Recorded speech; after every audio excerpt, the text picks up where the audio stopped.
Morning, everybody. Welcome to TWR Facebook Live. Welcome all the Cyber Sangha around the world. I'm very happy to be this morning with all of you.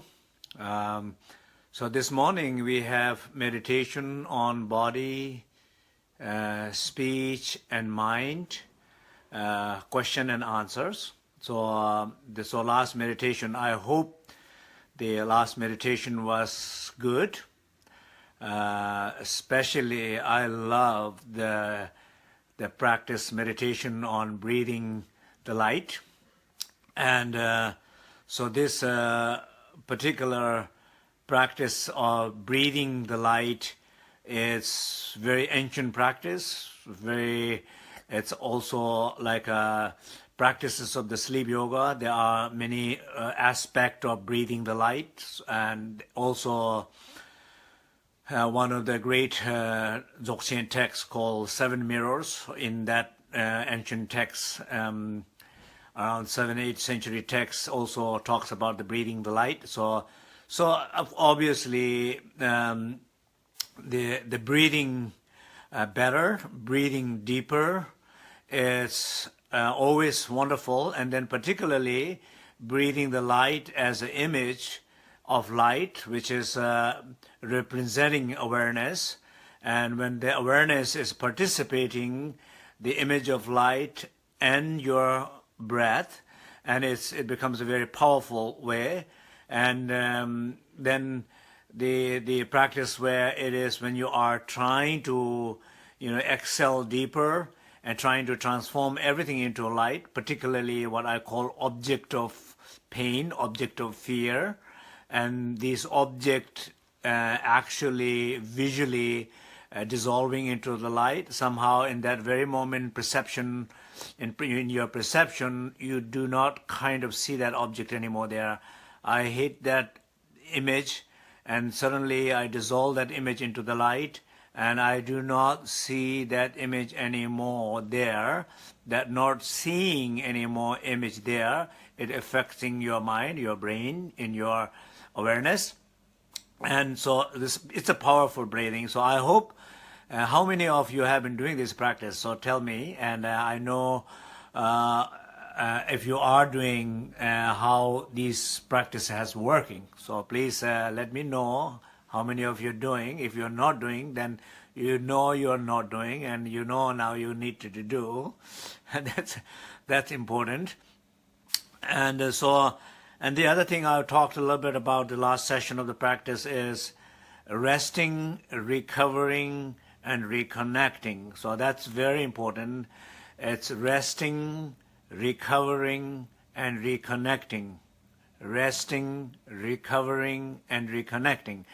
So resting, because whenever you encounter your challenges, when you are externally situation, person, internally you're encountering your pain body, you're encountering your pain speech, you're encountering your pain mind, you're encountering that pain.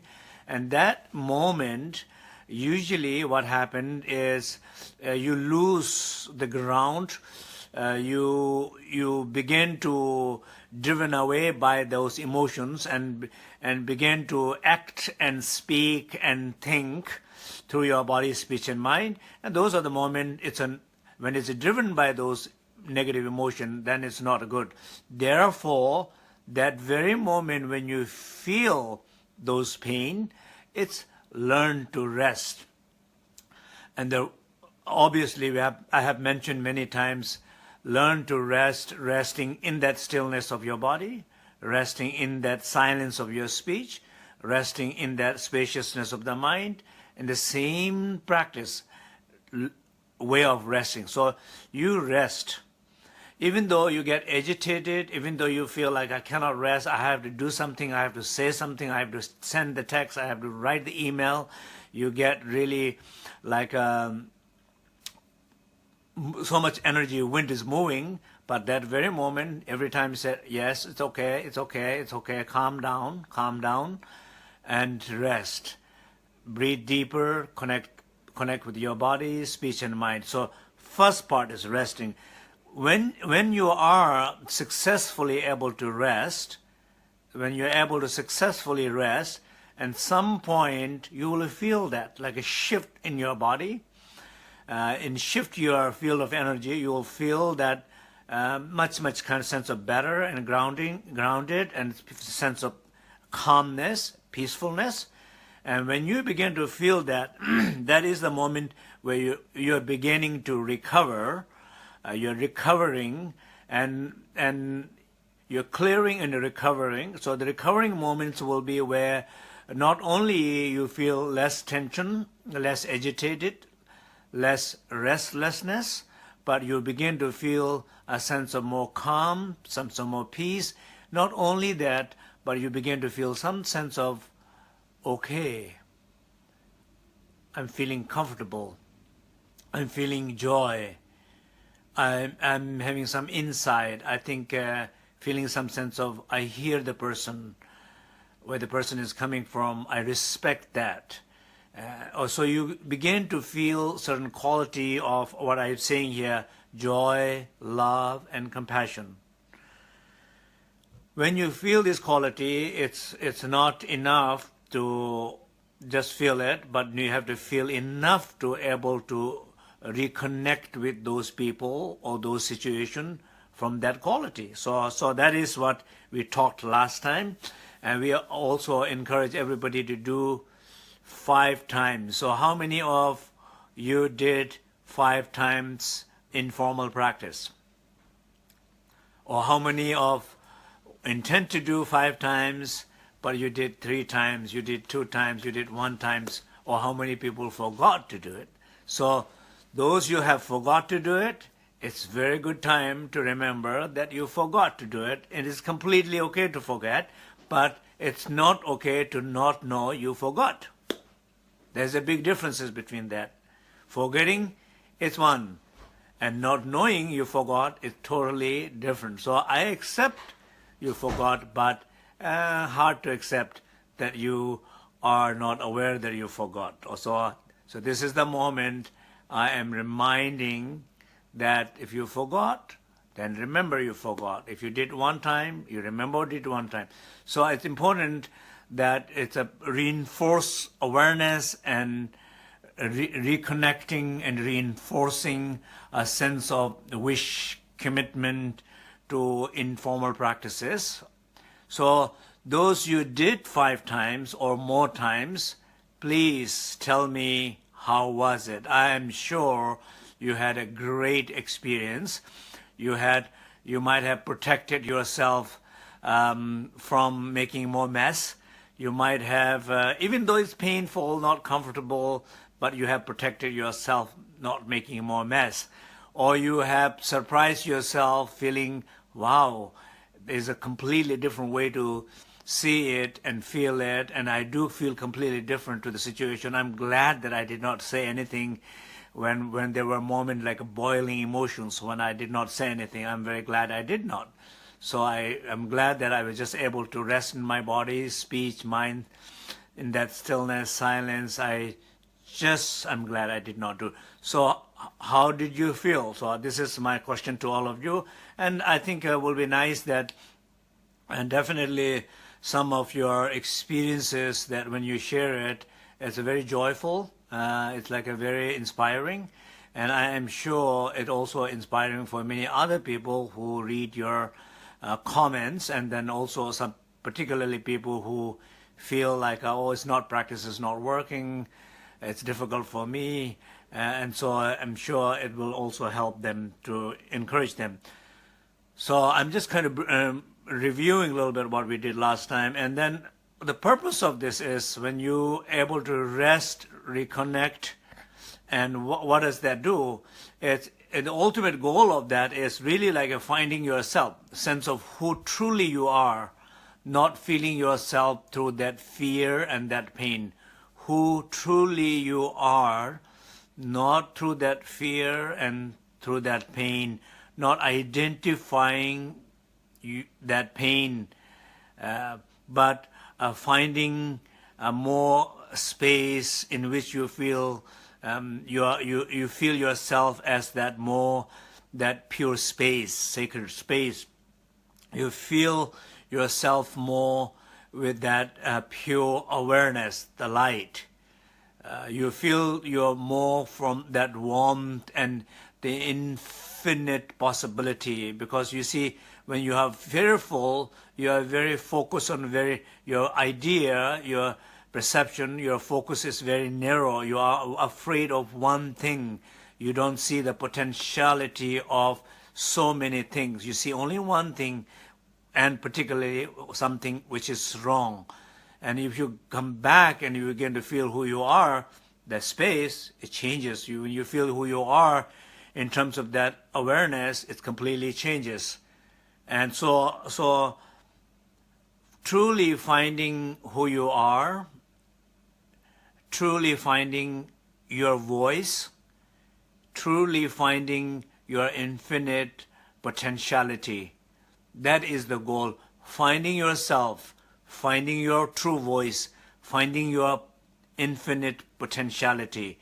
And that is, I think, whenever you come to that place, it's a very interesting feeling, right? So, for example, whenever you get caught up in the pain, you see one thing going wrong, you see somebody's like undermining you, attacking you, and so on.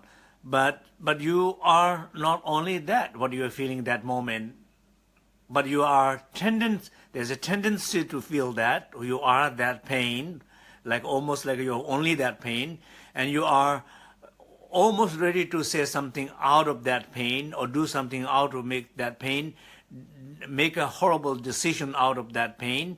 But when you're able to rest and reconnect and step back, then you have this chance to know who truly you are, and that does changes everything in life. So now there was a few questions that I wanted to go through, but which is, I think, some sense very related to that. And so Carla is question, please explain of pain body. What is the pain body? So Carla is asking, what is the pain body? And Raquel, I hope I'm pronouncing it right, is saying that so the resistance comes from the pain body. So these two questions are very similar. So the one is, what is this pain body? The other question is, what is the resistance coming from that pain body? Absolutely. So absolutely every resistance is coming from your pain body. So I want all of you this very moment, look at any kind of resistance that you feel. Think about that. Just be aware, any kind of resistance you feel. Resistance to do something, resistance to say something, resistance to help somebody.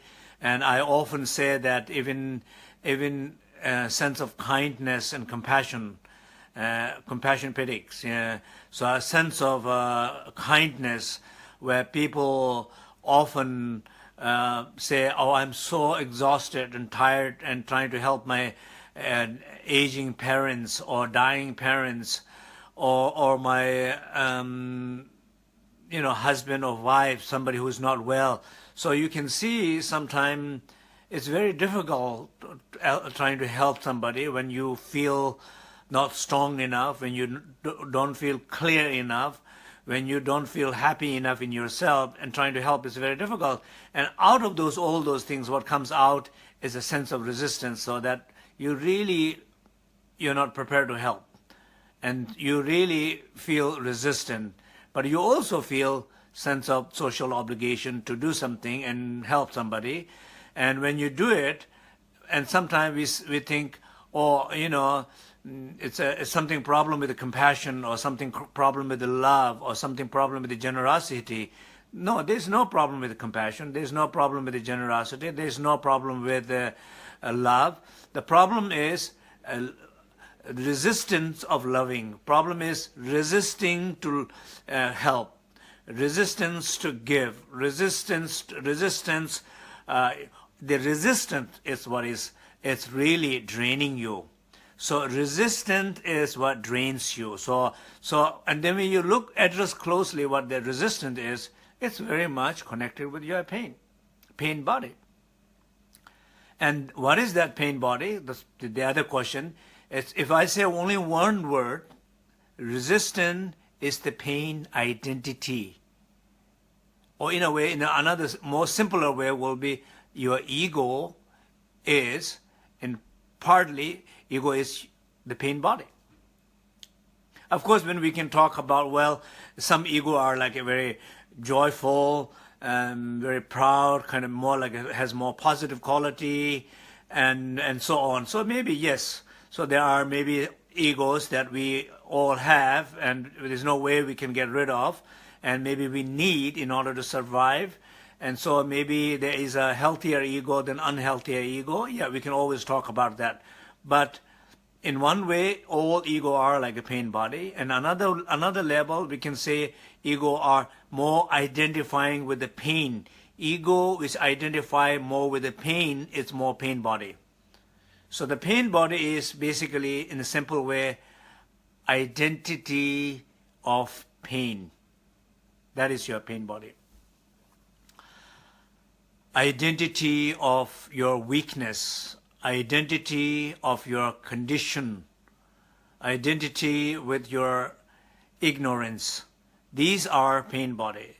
So if you look, how do you feel is when somebody says, oh, it really hurt me.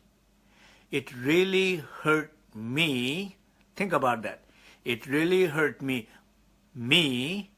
So there's it, situation, event, really, it's real, I'm not making it up, hurt, pain, me, and then the big question is, who is that me which has been hurt? So if you look closely, I'm not talking about intellectually, I'm talking about specific, and really I hope that each one of you have very specific. When I'm talking like that, you are really looking at specific in yourself. Okay, yes, that really hurt me, and I'm looking at what somebody said, for example. Really, it's real. Hurt, it's pain. Me, that's the biggest question. Who is this me? Who is this me? The me who is vulnerable.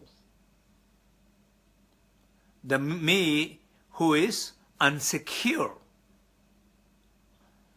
The me who has been rejected. So it's feeling rejection. Me who is unloved, and I'm feeling not unloved by that person. Me, it's fear, that I'm afraid same thing is going to happen again to me, what happened to me in the past. So that me, if you look closely, that me has a unique character. It's not very, very specific, right? If you look, example of your own experience, and you look close to the me, I am sure all of you have different experiences with that me. Saying that, maybe I would like to ask a question to all of you in this very moment, that if you are really trying to reflect what I'm saying on a personal level, I hope that you're doing that. And I wanted to hear from you that what do you feel that me is?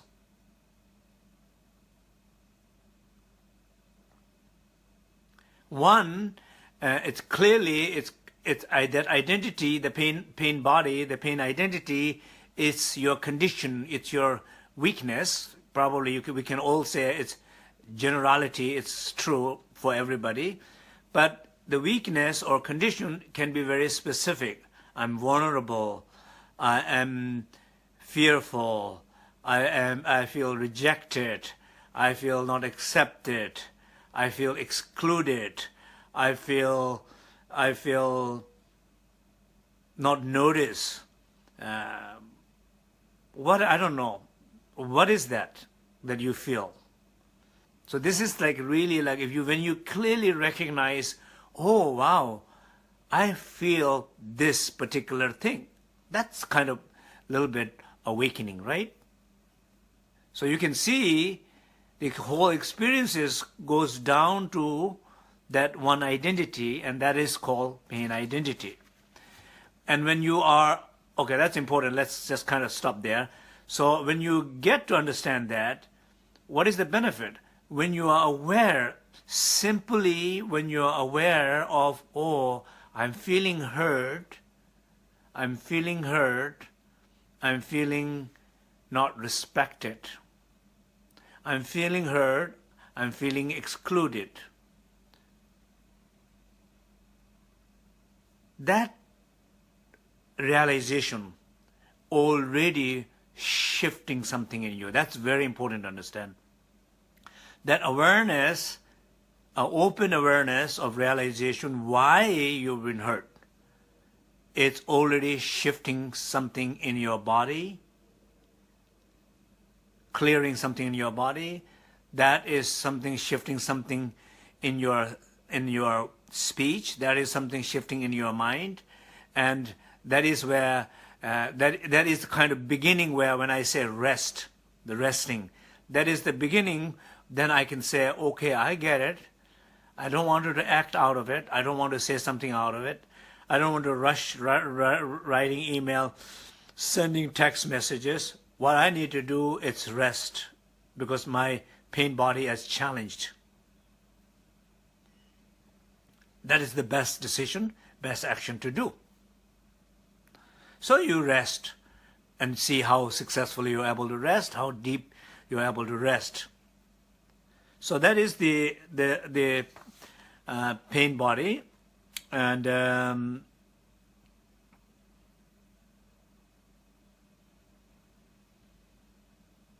we're talking about the resistance, and then Nicholas' question about what is real and what is what we call reality, right? What we call reality. So this basically the notion of reality, the truth. Reality is of course it's a very, very difficult subject, right? I think everybody's probably every field, every psychologist, scientist, physics, science, and everybody is exploring what is the reality. And of course, I'm not really here to say that I have the answer for that or not. But I think I would like to kind of narrow down more from the point of view of the teachings, from the point of view of the tradition of great perfection, Dzogchen, from the point of view of our practices, our experiences. I can say a few words about that. So let's talk about this, that we talked a little bit earlier about the pain body, pain identity. We talk about resistance. We talk about you are not your pain. So let's look at one experiences, because I wanted to talk all these things and on really based on experiences, what we are happening, and not trying to stay away from theory and intellectual ideas, but to bring really into our life, into your life, in your experiences of today. Because in the end of the day, if we have any shift of awareness in these, well, then that's the only way it's going to happen, but not how much we understand intellectually. That's not going to happen much, because all the books are already there. Behind me, you see all those books are already there. Somebody have thought enough about it. Somebody have reflected enough about it. But how much these benefit to you is a questionable.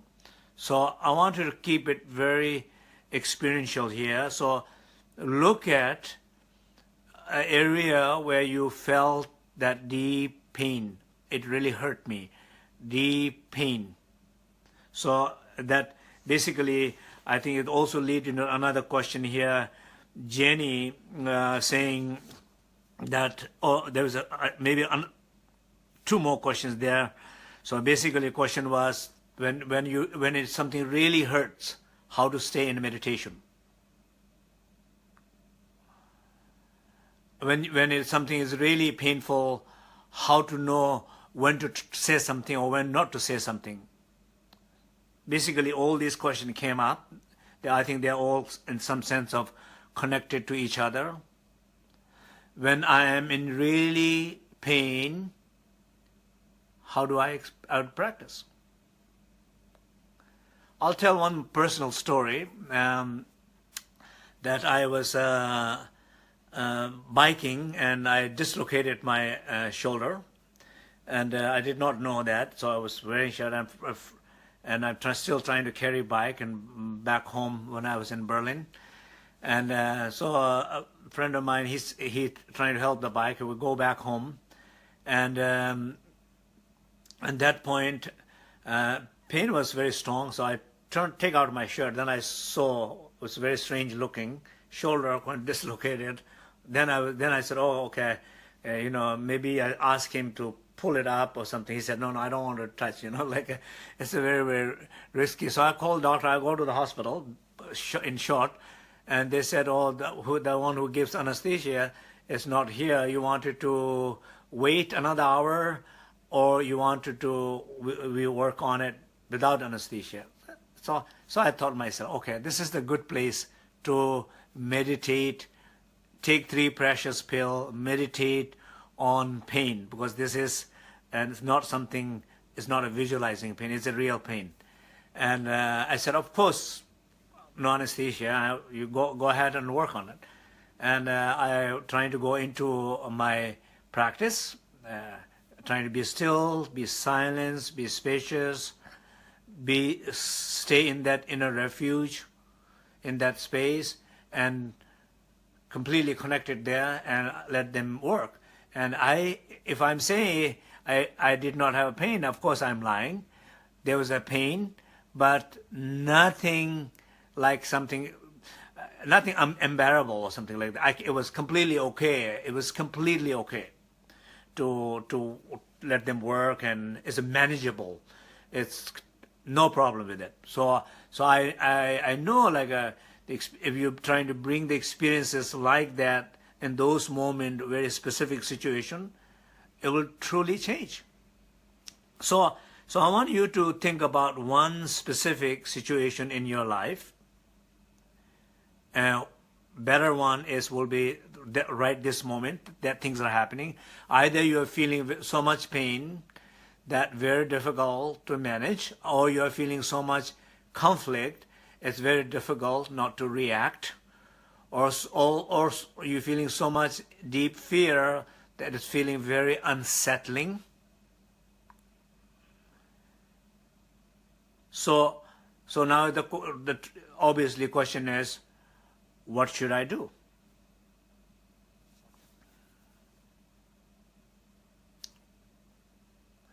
And so think about this. What should I do? This is the question. Or should I do anything? But if you think about, look at yourself, there is one aspect of your voice saying, do this, say this, write this. This is not fair. This is not, this is not right. This is not ethical. This is not legal. This is what, you have all your own versions of stories. Basically, all these experiences are unable you to connect and unable you to open. So when this energy is so strong coming out, just basically that is clear message saying, just breathe deep. Just breathe deep. Clearly don't do anything, don't say anything, don't wrap up with the recurring negative thoughts.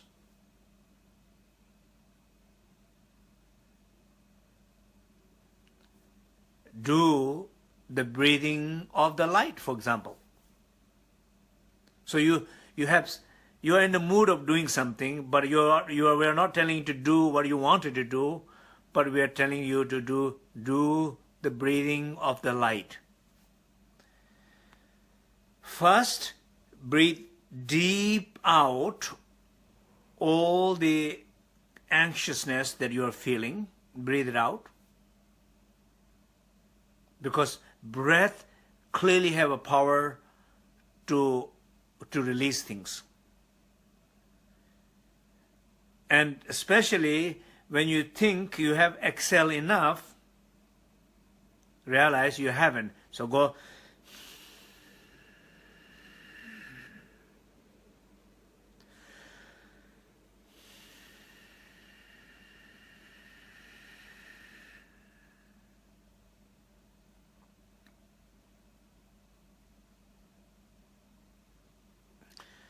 So you're bringing very clear, full attention to your breath.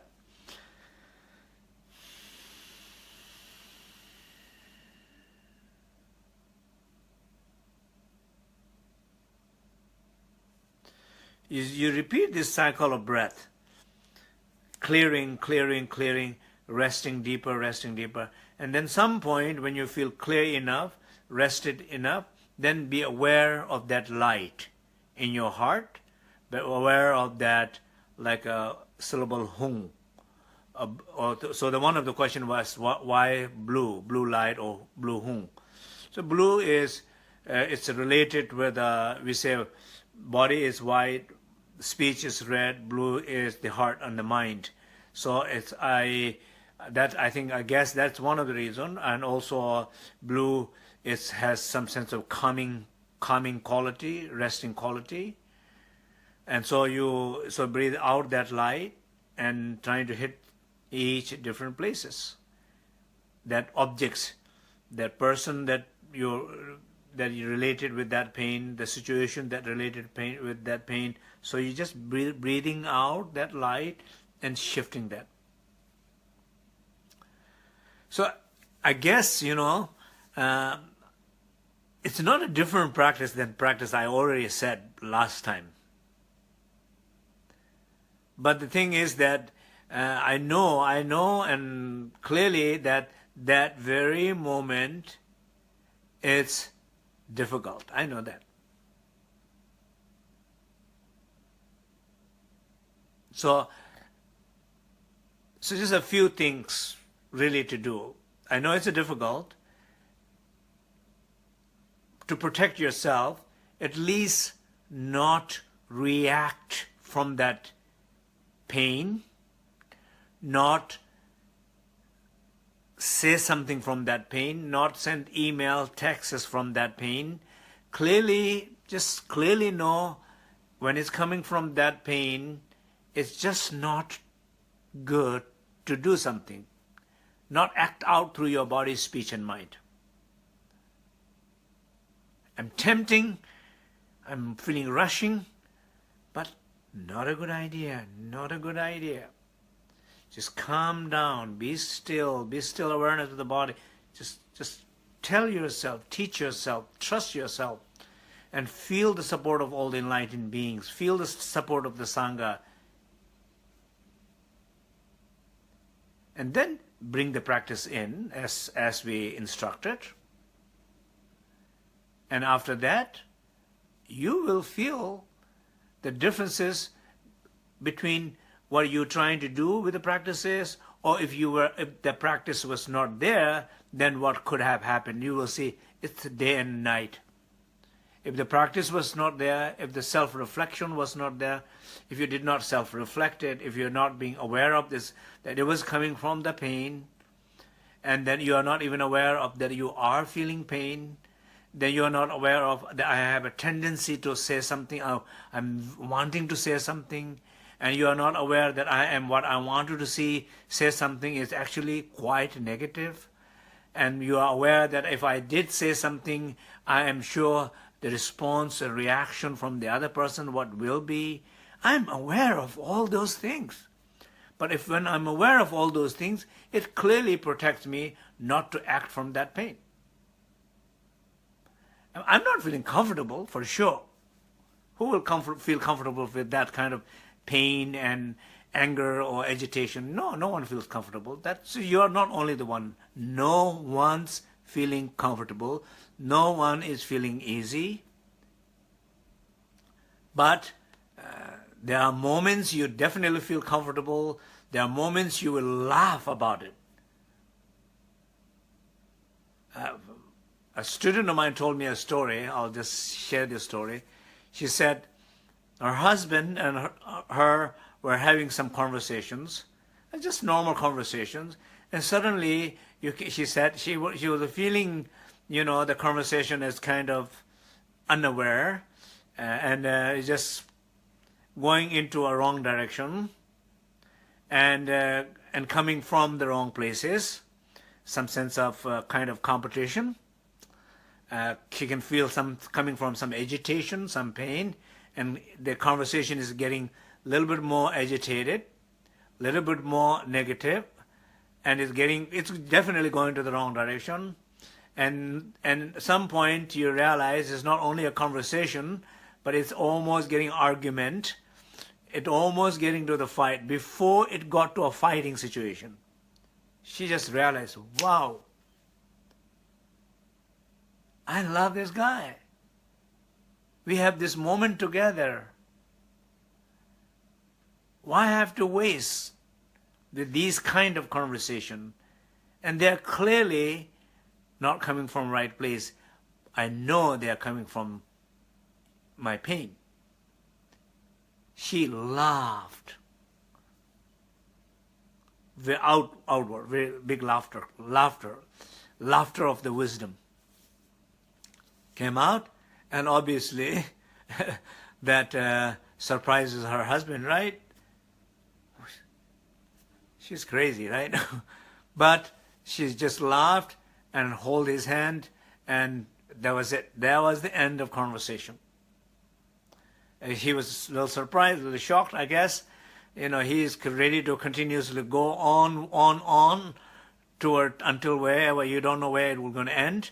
But he was not able to be conscious and reflect and stop there, but she was. But she was able to laugh. It was joyful. It was playful. It was humorous. It was very funny. You could clearly laugh when you awake, when you see the illusory nature, meaningless nature of it. You laugh. Yes. When we say like in the practices of laughters of the Dakini, that is the laughters of the Dakini. Laughter is not so much about the laughter. It's more about where the laughter comes. Laughter comes with a playfulness. It comes from a place of confidence. It comes to the place full of fearlessness. There's nothing to lose. No one is losing nothing. You're not losing nothing. That laughter is coming from a clear wisdom, a space of confidence, of fearlessness, a playfulness, a joyfulness. And then the laughter is an expression of that fearless wisdom. That is, I think, very important to understand that it does not have to be like that. It was so difficult to practice with the situation when the pain, body, speech, and mind is activated, and it's so hard. Yes, sometimes it's definitely hard. I know that. I've been there. But sometimes it's very fun, a lot of fun. Okay, so I think we are running out of time. So I'm going to just close this today's teaching and question and answer. I think kind of briefly I cover some of the questions, and so I would clearly recommend all of you to look at back a few sessions of the teaching and practices we did. So it's not about talking more about these practices. It's really truly about listening again and again and again, and trying to practice while you're listening it, and trying to remember to practice after you listen it, and absolutely trying to remember when you encounter those moments, and then have this laughter of the wisdom. Okay, so that's, I think, maybe is a good highlight of today's talk. A laughter of the wisdom coming from that fearless confidence. And when you get caught up in those moments, you can think about, wow, there is that place from where I can laugh from that fearlessness place. And I am experiencing these feelings from my fear, but there is the other place. So thank you very much, everybody. And all your feedbacks, comments, thank you. They are beautiful. I enjoy reading them. And I'm sure that it's inspiration for other people. That's all what we do in our life. Every action we take through our body, every action we take through our speech, every action we take through our mind, they become a support, inspiration, healing in the world. And what you do, what you are saying, what you are imagining, and when they manifest, they can become a support, inspiration for others. And every single day, how many times we inspire other people when these manifestations are coming from right space and right awareness and right want. So thank you very much. And I know like every time there is more and more people are having live view. We are all 300 live views right now. It's wonderful. I welcome all of you, and also thank you very much for sharing the TWR Facebook Live. That this is incredible, and this is clearly one way we will able to stay connected. Weekly base. Basically, this is a weekly base. It's amazing to think about that. Every weekly base we are connected and practicing together and sharing some of my teachings and hearing your comments and experiences. This is amazing, and this amazing thing, we do not want it to stop. We wanted to continue. We wanted to expand. We wanted to create this beautiful sacred cyber sangha, and we never have to meet in this lifetime, but we can meet in this sacred space. In the sacred space of the internet, this is a sacred space. What cannot be, right? This is a sacred space. We are all over the world.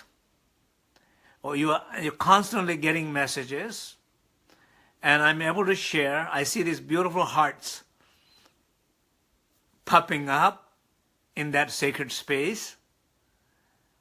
This is amazing.